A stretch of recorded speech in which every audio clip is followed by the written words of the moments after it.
kasus Syahrul Yassin Limpo akan berpengaruh terhadap Anies Baswedan, elektabilitasnya.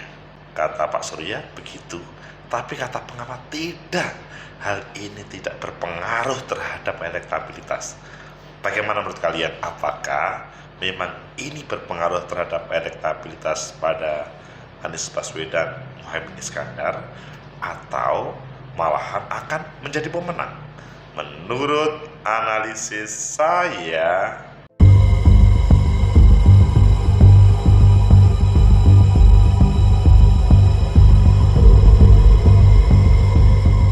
Assalamualaikum warahmatullahi wabarakatuh. Salam sejahtera untuk kita semua. Pecinta masa depan negeri, tegakkan kebenaran, lawan ketidakadilan. Benarkah kasus Syahrul Yassin Limpo, kalau sebelumnya adalah Johnny G. Plate, itu akan mempengaruhi elektabilitas Mas Anies Baswedan? Berbagai sumber mengatakan berbeda. Ada yang mengatakan berpengaruh, ada yang mengatakan tidak. Ayo kita baca di beberapa media, selanjutnya nanti kita kupas mengapa ini terjadi dan selanjutnya bagaimana. Pertama kita baca di Tempo, pengamat sebut kasus Syahrul Yassin Limpo tak akan pengaruhi elektabilitas Anies Baswedan. Ini bukan orang internal, tapi orang luar.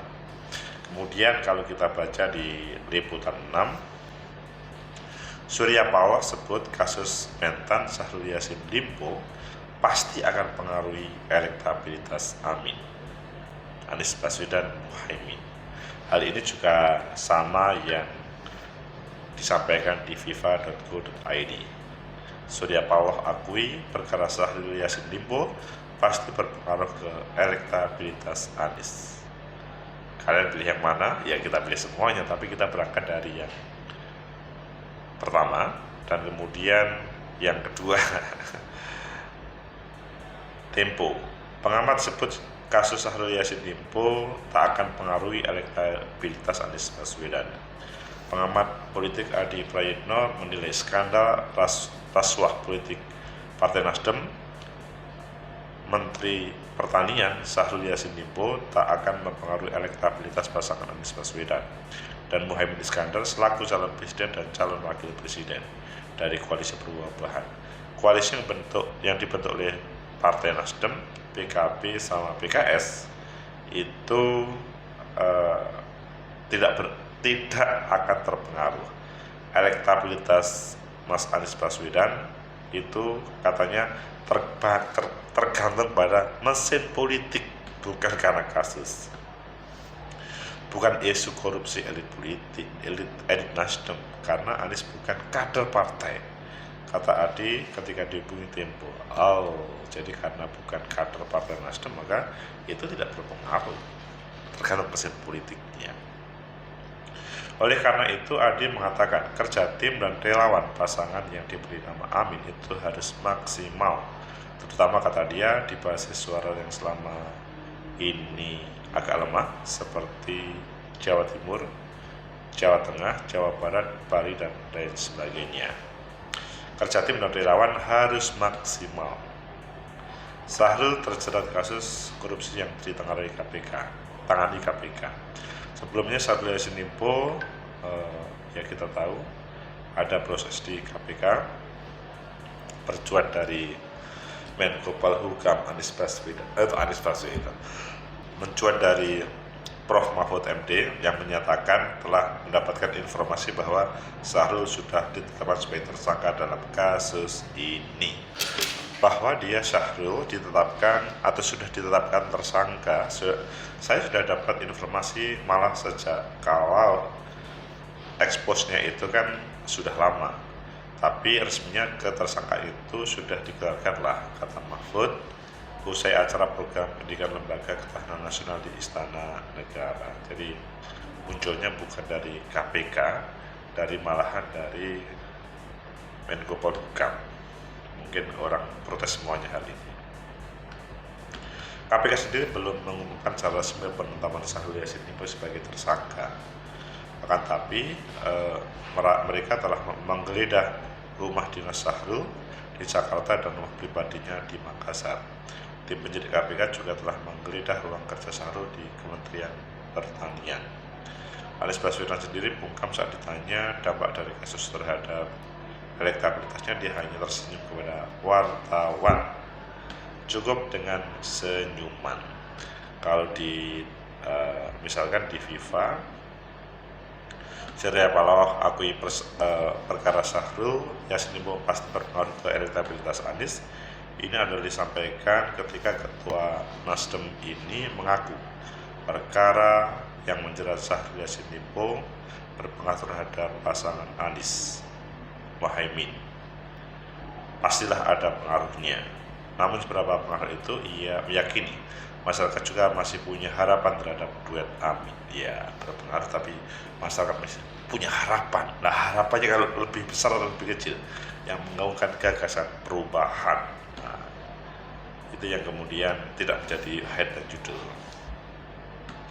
Tapi sejauh mana pengaruh itu ketika masyarakat yang juga masih harapan dan keinginan upaya-upaya misi baru gerakan perubahan ini yang harus berjalan sebagaimana yang diharapkan.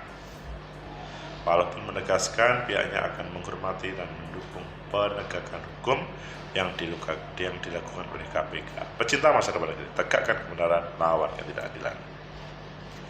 Jadi intinya Pak Paloh sebagai Ketua Nasdem mengatakan berpengaruh, tetapi harapan dari perubahan itu juga akan menjadi penghadang. Dan kalau menurut pengamat nggak berpengaruh. Menurut analisis saya, pertama, bahwa pemilu itu masih 14 Februari 2024. Masih jauh dari hari H. Oktober, November, Desember, Januari, Februari, masih sekitar 4,5 bulan. Jadi masih ada waktu untuk memastikan, sambil memastikan bahwa apakah ini semua yang diberitakan itu betul atau tidak. Tapi kalau yang disampaikan oleh Prof. Mahfud MD, karena dia adalah Menko Polhukam, mengarah kepada benar. Hanya bahwa suasana itu jauh sebelumnya. Jadi hal ini anggap saja iya, meskipun mungkin tidak, anggap saja iya. Dan kedua komentar mengatakan, kata Pak Surya Paloh, berpengaruh, pasti berpengaruh, tetapi harapan masyarakat terhadap perubahan yang dibawa Anies Baswedan itu tinggi. Ya, bisa-bisa ini adalah malah lebih tinggi daripada pengaruh yang negatif. Begitu juga dari pengamat Adi Praitno tadi, tidak berpengaruh. Jadi kalau ini dikombinasikan, memang semuanya adalah tergantung bagaimana mengelola isu negatif tersebut. Kemudian yang kedua, bahwa apakah ini akan berpengaruh secara langsung atau tidak. Kalau dalam bahasanya pengamat, maksudnya Adi Praitno, toh Mas Anies itu bukan pengurus Nasdem, dia bukan kader partai Nasdem. Jadi tidak ada masalah. Seandainya dia adalah pengurus, mungkin lebih parah, apalagi dia yang tersangka. Tapi ini bukan. Jadi sebetulnya kalau menggunakan logika dari proses politik yang ada, bahwa partai politik itu adalah memberikan, atau bukan partai politik, memberikan atau memberikan fasilitas kendaraan politik.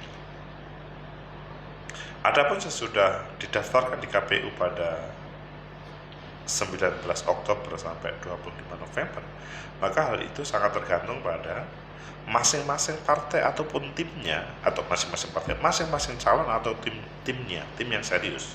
Partai politik mungkin tidak semuanya serius untuk mengawalnya, tapi bahwa partai politik atau gabungan partai politik sudah merasa selesai untuk mengantarkan ke kendaraan atau memberikan kendaraan untuk dijadikan alat untuk berkontestasi tersebut. Kemudian yang ketiga, Apakah betul ini akan berefek terhadap Mas Anies dan Muhaimin ketika dihubungkan dengan perubahan, harapan perubahan? Jelas hal ini agak beda, tapi kalau kita melihat beberapa kepala daerah kontestasi, meskipun dia sudah tersangka KPK pun seperti di Tulungagung, dia tetap menang padahal dia tersangka langsung oleh KPK, karena masyarakat Tulungagung tidak percaya apa yang disampaikan KPK tersebut. Masyarakat Tulungagung masih memilih incumbent pada waktu itu. Masih ingat kan?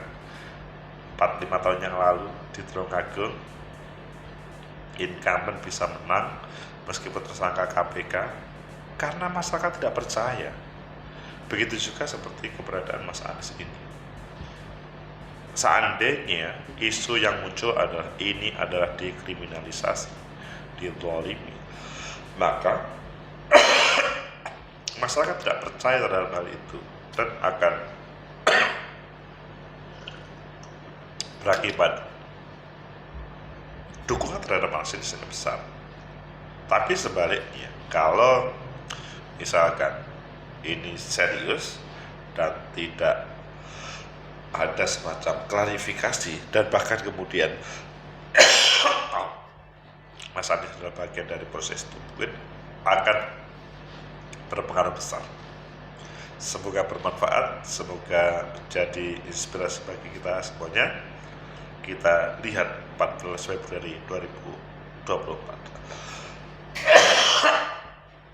Like, subscribe, comment, and share. Sampai jumpa.